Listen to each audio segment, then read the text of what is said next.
Ini adalah novel yang dibacakan oleh Paman Google. Suaranya kaku dan monoton, tetapi masih bisa dimengerti. Kuanggap ini seperti dibacakan cerita sebelum tidur oleh seorang ibu.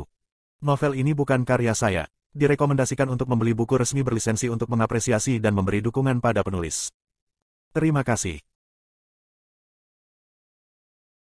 Scam Villains Self-Saving System Chapter 46.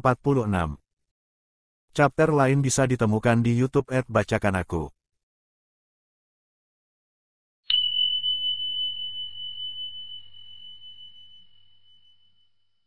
Untuk mengatasi masalah ini, Luo Binghe menggunakan metode menggunakan pembuluh manusia untuk mengeluarkan energi iblis. Setiap bulan di bulan purnama, dia akan mencari seseorang dengan energi spiritual yang kuat dan mentransfer kelebihan energi iblis dari tubuhnya sendiri ke mereka. Sebagai gantinya, dia akan menyerap sebagian besar energi spiritual orang lain. Dengan menggunakan metode ini, dia secara alami dapat menjaga keseimbangan. Namun, karena energi iblis Luo Binghe terlalu berlebihan, pembuluh manusia akan lumpuh setelah transfer energi. Pada dasarnya, setiap kapal ekstraksi manusia hanya dapat digunakan sekali. Luo Binghe pasti tidak akan melakukan pekerjaan berat untuk menangkap pembuluh manusia sendiri. Tanpa banyak bujukan, Sa Hualing, tentu saja, bersedia untuk menyandera orang di dalam sangkar untuk dia pilih sesuka hatinya. Pada malam bulan purnama, Luo Binghe hanya perlu menggunakan pedang Sinmo untuk membelah jalan menuju alam iblis dan mengambil seseorang untuk digunakan. Yang menyedihkan adalah, dalam karya aslinya, Luo Binghe menikahi 3 biarawati perempuan yang dipilihnya secara pribadi dari biara Tian Yi setelah Sa Hualing mengurusi semua perkara itu. Seperti yang bisa dibayangkan, Sa Hualing menjadi gila karena marah. Shen Qingqiu bertanya, apakah kau melihat orang lain ketika kamu ditangkap? Di mana kamu ditahan? Yang Yixuan menggelengkan kepalanya. Setelah kami memasuki celah antar dunia, kami berada di sarang wanita iblis itu, Gua Ciyun. Saya dikurung di sel isolasi dan tidak melihat orang lain. Shen Qingqiu melemparkan rumbai pedang Liu Mingyan dan berkata, kupikir bukan kamu sendiri yang ditangkap. Dia berpikir sejenak dan memutuskan bahwa yang terbaik adalah pergi dan melihatnya. Bagaimanapun, malam ini bukanlah bulan purnama, bukan waktu untuk ekstraksi. Luo Binghe sibuk membuat kekacauan dan menabur perselisihan di alam manusia, jadi dia seharusnya tidak datang untuk bertemu dengan Sa Hualing. Shen Qingqiu bertanya, kamu tidak takut dia akan melepas pakaiannya? Yang Yixuan berkata dengan nada menghina, saya sama sekali tidak takut. Selain itu, selama sepanjang perjalanan itu, dia melepasnya puluhan kali. Ini bukan kejadian langka lagi.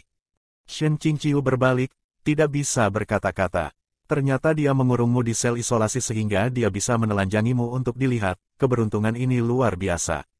Anak muda, jika kamu terus seperti ini, protagonis pria pasti akan membunuhmu. Sangat mengkhawatirkan bahwa dia memang satu-satunya murid Liu Qingge.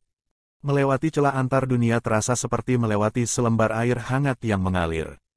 Setelah mereka muncul kembali, mereka berada di wilayah alam iblis. Di sisi manusia, itu sudah lewat tengah malam, tetapi di sisi iblis, senja baru saja jatuh. Udara sangat gersang. Setelah berdiri di sana sejenak, Shen Qingqiu merasa sedikit pusing, seperti menderita fobia ketinggian.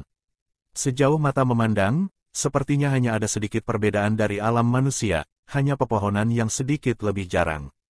Sepertinya upaya reboisasi tidak berjalan dengan baik. Yang Yixuan memimpin. Saat melewati bebatuan terjal, mereka dengan cepat menemukan celah Gua Ciyun.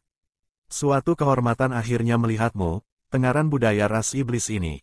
Melihatnya dengan mata kepala sendiri, tentu saja, itu sangat tidak biasa.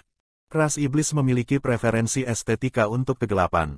Sebagian besar, baik tempat tinggal permanen maupun sementara, itu semua dibangun di bawah tanah.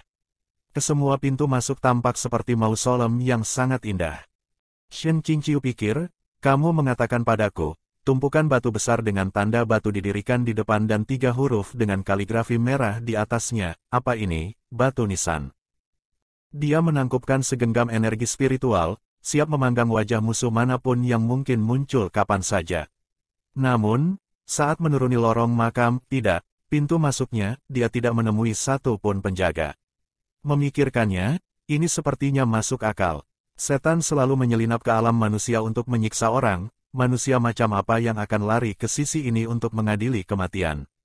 Tidak perlu mengatur penjaga. Keduanya menyelinap ke kedalaman. Melewati koridor batu, mereka sampai di aula besar. Yang tersebar di seluruh aula adalah kulit utuh dari semua jenis binatang aneh, tampak masih hidup pada pandangan pertama. Sahualing saat ini bertelanjang kaki, menginjak kulit harimau besar yang tersebar di lantai aula. Shen Qingqiu khawatir Yang Yixuan akan membuat suara sembarangan dan memperingatkan lawan mereka. Saat dia hendak mengingatkannya, dia melihat bahwa bocah itu berinisiatif untuk menutup mulutnya dengan rapat. Merasa diyakinkan, dia berbalik. Di kedua sisi aula ada beberapa kandang dari para kultivator terikat, masing-masing mengenakan seragam berwarna berbeda.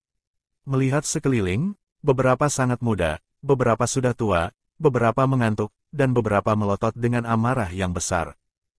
Sahualing berjalan ke salah satu kandang dan berkata, dengan tangan disilangkan, kalian sekte Gunung Changqiong benar-benar merepotkan dan menyebalkan.